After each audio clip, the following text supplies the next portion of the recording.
Oke. Assalamualaikum warahmatullahi wabarakatuh. Alhamdulillahirrabbilalamin. Selamat pagi anak-anakku sekalian. Pada hari ini, tepatnya hari Selasa tanggal 5 Januari 2021, kita berjumpa lagi. Semoga kondisi kalian seperti saya dalam kondisi fit dan tidak kekurangan sesuatu apapun. Karena masih masa pandemik, maka kegiatan proses belajar dan mengajar dilaksanakan secara daring. Perlu kalian ketahui, terutama kelas 11 ya, tolong dipersiapkan sejak dini.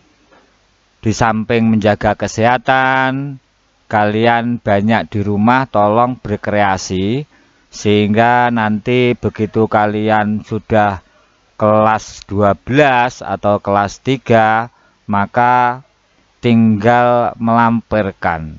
Apa yang harus Anda persiapkan?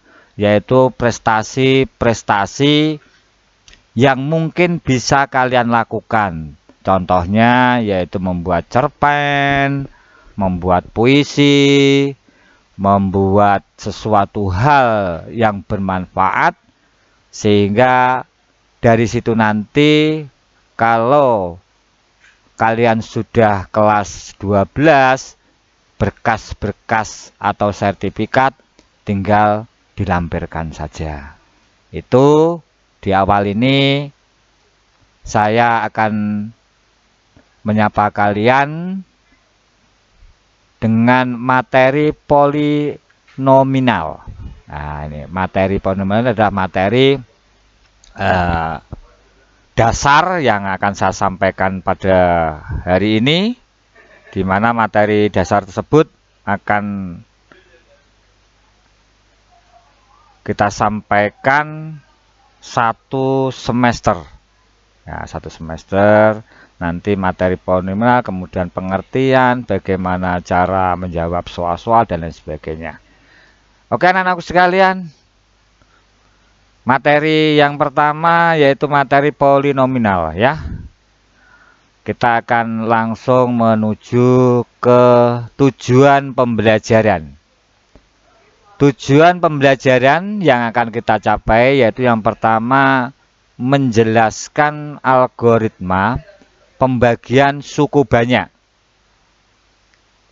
Yang kedua, menentukan derajat suku banyak hasil bagi dan sisa pembagian dalam algoritma pembagian. Yang ketiga, tujuan pembelajaran yaitu menentukan hasil bagi dan sisa pembagian suku banyak oleh bentuk linier atau bentuk kuadrat. Ini sudah kalian pelajari pada waktu kalian di kelas 10. Baik itu persamaan linier ataupun persamaan kuadrat. Jadi persamaan linier itu tidak mempunyai pangkat kelihatannya, tetapi sebenarnya tetap mempunyai derajat atau pangkat. Berapa derajat atau pangkatnya? 1. Tetapi dalam realisasinya atau dalam kenyataannya atau dalam tulisannya tidak ditulis. Ya, kalau pangkat 1 baru nanti kalau sudah kuadrat itu pangkatnya adalah pangkat 2 baru kita tulis. Jadi kelihatan. Jadi dalam bentuk operasi perkalian itu baru kelihatan pangkat itu nanti. Misalkan E kali X, maka X, maka X itu nanti 1 ditambah 1. Sehingga X pangkat 2. Itu ceritanya kenapa X berubah menjadi kuadrat dari perkalian X kali X. Itu. Saya lanjutkan yaitu yang keempat, yaitu menentukan sisa pembagian suku banyak dengan teorema sisa atau teorema faktor. Nah ini. Jadi nanti kita akan kupas karena pertemuan kita itu hanya sebentar, nanti kita kupas kulitnya dulu, baru pertemuan berikutnya nanti bagaimana cara-cara menyelesaikan. Kita mengenal dulu polinomial.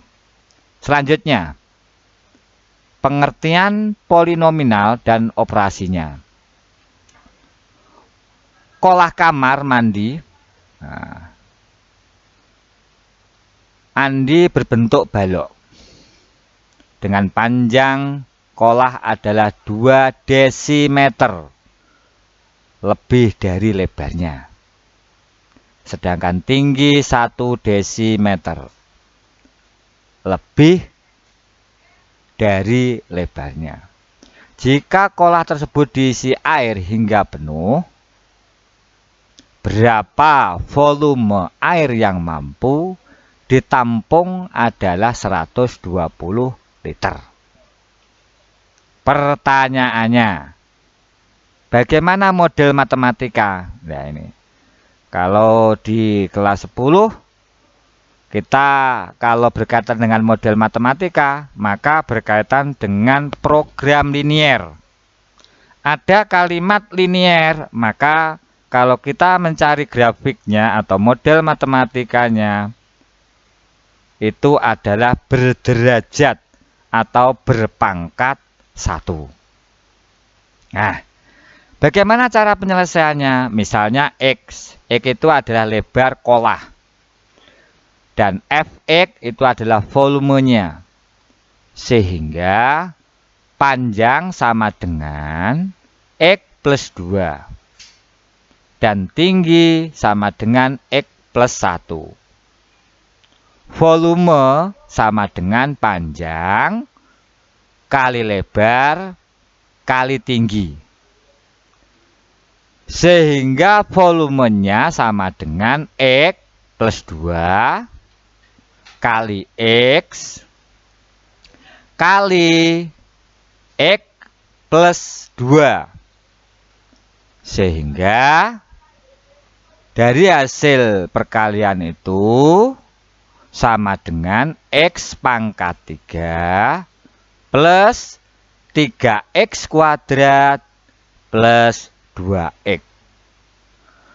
Bentuk X pangkat 3 plus 3X kuadrat plus 2X itu disebut dengan polinomial. Atau kalau bahasa kita, karena kita orang Indonesia, bisa menyebut dengan suku banyak. Nah ini.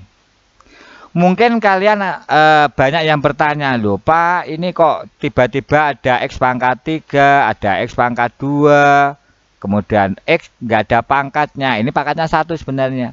Ini dari hasil perkalian ini. X kali X kali X. X-nya pangkat 1 di sini, sini juga 1, di sini 1. Itu dijumlahkan pangkatnya. Sehingga ada 3.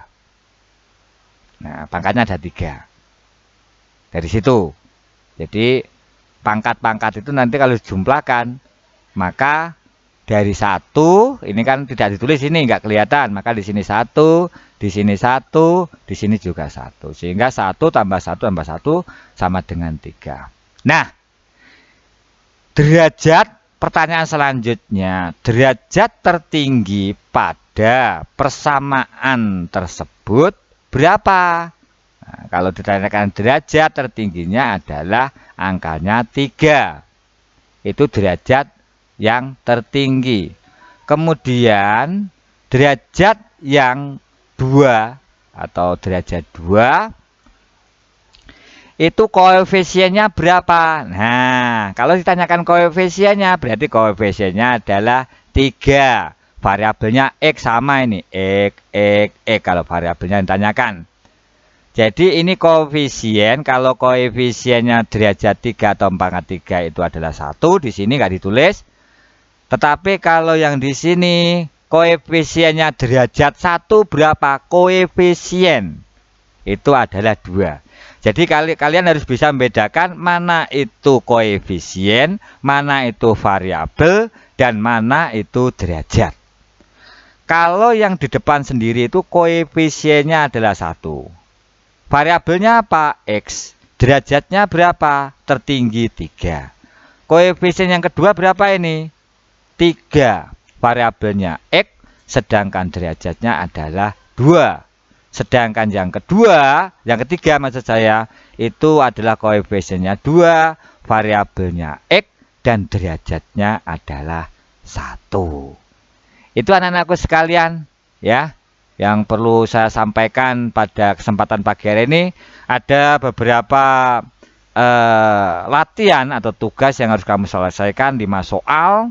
Kamu tinggal menyebutkan koefisien, variabel, dan derajat yang ditanyakan. Saya kira itu perjumpaan awal ini, anak-anakku sekalian. Semoga kalian tetap sehat walafiat di bawah lindungan Allah Subhanahu wa Ta'ala. Selamat pagi. Bila taufiq wal hidayah. Wassalamualaikum warahmatullahi wabarakatuh.